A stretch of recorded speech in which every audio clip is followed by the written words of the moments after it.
My name is David Strich, and this is my major assessment. Chapter 1, Introduction to the Management of Information Security. The most significant information I took from Chapter 1 is the 12 categories of threats, which are compromised intellectual property, deviations in quality of service, espionage or trespass, forces of nature, human error, information extortion, sabotage or vandalism, software attacks, technical hardware failure, technical software failure, technological obsolescence, and theft. Another thing I thought was significant is how in most cases it's either some or all of the 12 threats categories when dealing with cyber attacks, and how Kaspersky's labs knew that they were being cyber attacked and allowed for it to happen in almost like a sting operation to find out other ways of hacking that they didn't know about already. This information was significant to me because the 12 categories is almost a backbone for all of the threat scenarios and information security, and I thought that it was very cool how Kaspersky's lab knew and allowed the hackers to steal information that they were allowing for them to steal, to find out a bunch of new ways of hacking that they didn't know about already. Chapter 2, Compliance, Law, and Ethics. The most significant information I took from Chapter 2 is how the National Information Infrastructure Protection Act of 1996 took the CFA Act of 1986 and amended it to make punishments for cybercrimes and attacks harsher, with charges up to 20 years in prison. Another thing I thought was significant is how the three main categories for unethical behavior are ignorance, accident, and intent, and how deterrences are used to try and keep people away from committing these crimes. I thought this information was significant because the National Information Infrastructure Protection Act of 1996 is the first time we start to see clear, harsh punishments for cyber crimes and attacks throughout history. Chapter 3, Governance and Strategic Planning for Security. The most significant information I took from Chapter 3 is how companies create and use concise mission statements to allow for people to understand what their goals for business and the types of fields that they operate without giving them the whole picture. And how the proper ways to create a strategic plan, which include multiple branches of leadership, being able to take one shared strategic plan that allows for them to branch to multiple sources and fields instead of just one desired one. This information was important to me because if I ever open up my own business, I will have to create a concise mission statement for my consumers and my employees to go over and understand, and I'll have to create a strategic plan for customer and employee satisfaction. Chapter 4, Information Security Policy. The most significant information I took from Chapter 4 is how policies is the essential foundation of an effective information program.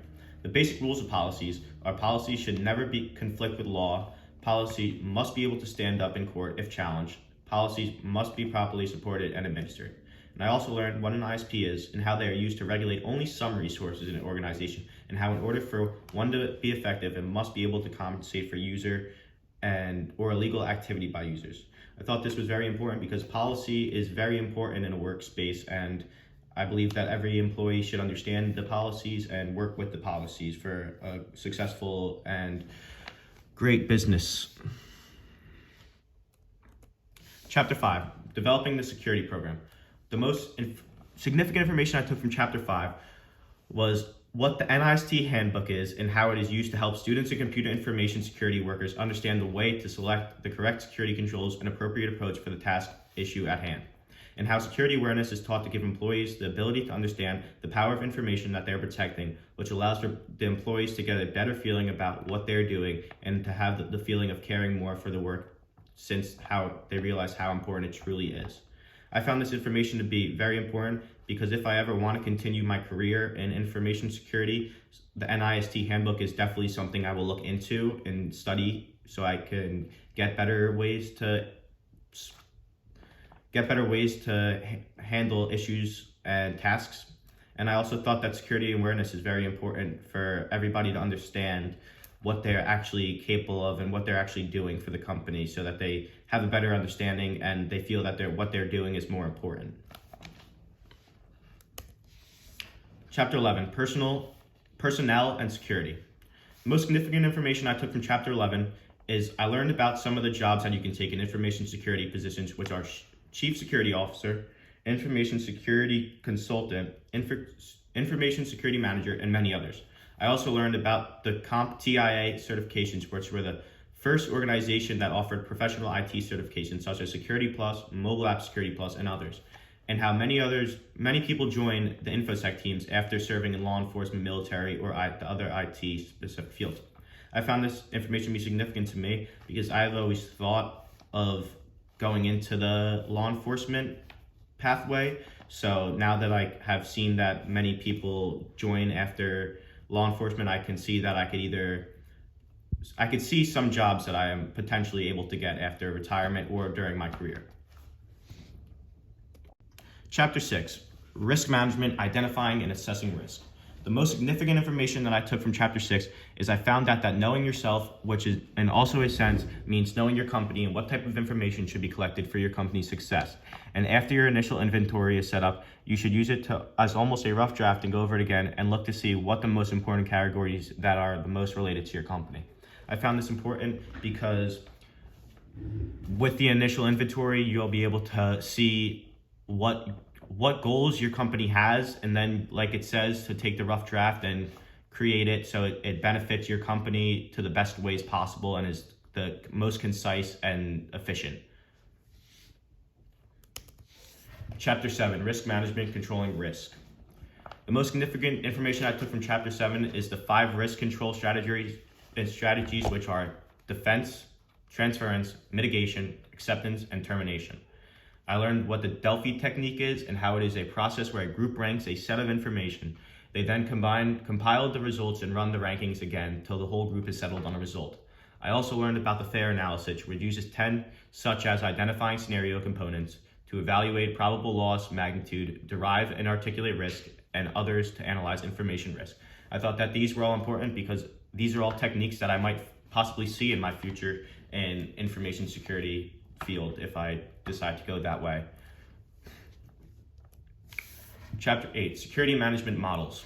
The most significant information I took from Chapter 8 is the common criteria for information security evaluation and the international standard for computer security information. Countries such as France, Germany, the United States, and many others all use common criteria to make sure the specification, implementation, and evaluation are being performed for computer security products. I also learned about the many models that were created for academic access control, such as the Bell-LaPadula confidentiality model, the Clark-Wilson integrity model, the Harrison-Rizzo-Ullman model, which allows for the ability to access rights and add and remove subjects and objects. This was important to me because I now understand what the international standard for computer security is, and I also thought that it was cool to know that the United States works in this and obliged by these rules and the common criteria. Chapter 9, Security Management Practices.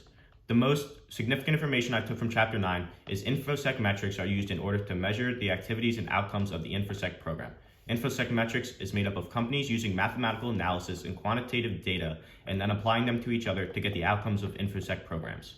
I also learned that the differences in how to differentiate between macro focus and micro focus, and how macro correlates to a company's security program, while micro only consists of groups of individual controls. And that the standard of due care forces companies to do as they say they will in providing for its customers, and they will do it with idea of the safety of others. I thought that this information was very significant because the standard of due care is very cool to me. I didn't know about this until I took this class, and now that I know about it, I'm glad to see that there is something out there that forces companies to do what they say they will instead of just making a front and then not doing what they say they would. Chapter 10, Planning for Contingency. The most significant information that I took from Chapter 10 is a contingency plan is a plan that allows for a company to be prepared for a possible disaster outcome that may never happen, but if it does, will allow for the smallest amount of damage to occur thanks to the plan assuring what to do in this scenario. I also learned about what a business continuity plans are and how they allow for companies to continue to function and work after a disaster has occurred. It allows for this by having another site where you can work from in case of a disaster. While your company is running the disaster recovery plan at your main location, you would still be able to operate as a company at another site. I also learned of the business resumption plans, which are needed to be able to resume back to work after a disaster. This plan focuses on the ability to get back into working and to be able to maintain and operate at 2 locations while the disaster recovery plan is in place. I found this information to be significant because if the disaster ever did strike at a business that I work for or that business I owned, I would know what to look for and I would know what to go to in order to solve these issues and better suit my company and minimize disaster. And Chapter 12, Protection Mechanisms. The most significant information I took from Chapter 12 is that I learned about cryptography and how people use this to encode messages and send them places that only someone who knew how to decrypt them would be able to access them. In order to have a successful access control approach, you must incorporate the following three elements known as the IAA. Something a person knows, something a person has, and something a person can produce. These elements use the ability to understand what people are capable based off intelligence, ownership, and physical attributes. I found this information to be very interesting because I took a class this semester on computer forensics where I also learned about cryptography and the powers that it beholds on people when they don't know how to uncover it, and the powers that people have when they do know how to crypt messages and use it for malware and malicious events. And that is my major assessment for Principles of Information Security.